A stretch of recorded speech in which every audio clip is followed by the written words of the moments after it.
प्यारा ॿारो, बाजी गुलबानू जी तरफ़ां तव्हां सभिनी खे भलीकार। तव्हां ॿुधी रहिया आहियो दिलचस्प अखाणियूं। अचो त अॼु जी अखाणी ॿुधूं ऐं लुत्फ़ अंदोज़ थियूं।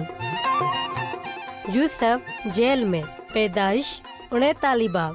का ग़लती न आहे तॾहिं बस लाखनि जी पोयां ख़ुदा यूसुफ सां गॾु आहे।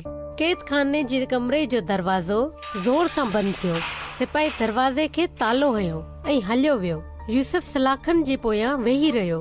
का ग़लती न कई। हुन कम त ठीक कयो हो, पर हुन जे करे हू कैद में वेठो हो। छा तव्हां इहो समझी सघो था? यूसुफ सोचो ऐं सोचंदो रहियो। प्रभु यसू जा वचन सचा, प्रभु यसू जा वचन सचा, हुन ते करियो वीचार, यसू सां लॻायो तार, प्यारा भाइरो।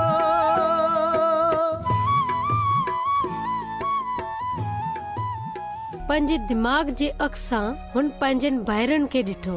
तमाम घणा साल थी चुका हुआ जो उन्हनि यूसुफ खे कंहिं जे हथ मिस्र में विकिणी छॾियो हो। उन्हनि हुन सां नफ़रत कंदा हुआ, सिर्फ़ उन करे छाकाणि त ख़ुदा चयो हो त हू यूसुफ खे हिकु वॾो हुकुमरान बणाईंदो। अहराम मिस्र ऐं फ़िरौन जे सरज़मीन में पोतीफार उन खे गुलाम ठाहे वठी आयो। यूसुफ पंहिंजो कमु ठीक तरह कंदो हो। फ़िरौन जो ऑफिसर हैरान थियो। हुन खां पहिरीं उन खे एतिरो सुठो नौकर कॾहिं न मिलियो हो। यूसुफ जेको बि कमु कंदो हो उन में कामयाब थींदो हो। कॾहिं बि को कमु ग़लति न थियो। छा मां तव्हां खे राज़ जी ॻाल्हि ॿुधायां? ख़ुदा उन सां गॾु हो ऐं उन जी मदद कंदो हो। पोतीफार उन खे पंहिंजे घर जो समूरो इख्तियार ॾेई छॾियो ऐं पूरी बनी बि संभालण लाइ उन खे ॾिनी। यूसुफ एतबार जे लाइक़ु हो ऐं हू ॾाढो सुहिणो ऐं ख़ूबसूरत बि हो। पोतीफार जी ज़ाल खे हू सुठो लॻंदो हो ऐं हू चाहींदी हुई त यूसुफ हुन सां मुड़ुस वांगुरु रहे। छा ही ठीक आहे? ख़ुदा जो कम ही आहे, तू ज़ना न कर। ही कानून अॼु बि मौजूद आहे जीअं पहिरीं हो। यूसुफ ख़ुदा जी ॿुधी ऐं पंहिंजे पाण खे उन बुराई खां बचाए रखियो। हिकु ॾींहुं पोतीफार जी ज़ाल यूसुफ खे वरी आज़मायो। तव्हां छा कंदा जॾहिं को तव्हां खे आज़माइश में विझे, ग़लति कमु करण लाइ चवे? यूसुफ वांगुरु थी वञो। हू गुनाह करण जे बदिरां भॼी वियो।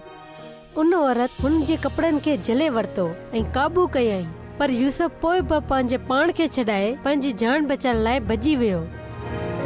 हुन पंहिंजे मालिक जी ज़ाल सां गुनाह न करण जो फ़ैसिलो कयो, पर हू औरत परेशान थी ऐं यूसुफ ते इल्ज़ाम लॻाइण जो तरीक़ो सोचण लॻी।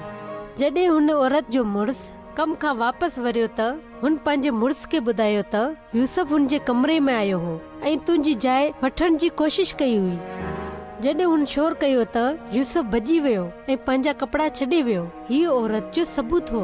पोतीफार उन जे कूड़ ते यकीन कयो ऐं उन खे यूसुफ ते ॾाढी कावड़ आई। हुन उन वक़्तु यूसुफ खे कैद में विझी छॾियो, पर ख़ुदा कैद में बि यूसुफ सां गॾु हो ऐं उन लाइ ही कहाणी अञा ख़तम न थी आहे। ख़ुदा वटि यूसुफ लाइ अञा बि मनसूबा हुआ, जेतोणीकि हू उन वक़्तु ही ॾिसी न सघियो। अॻे ड्रामे में यूसुफ जी कहाणी जारी रहंदी। ठीकु आहे ॿारो, हाणे बाजी गुलबानो खे इजाज़त ॾियो। ख़ुदा हाफ़िज़।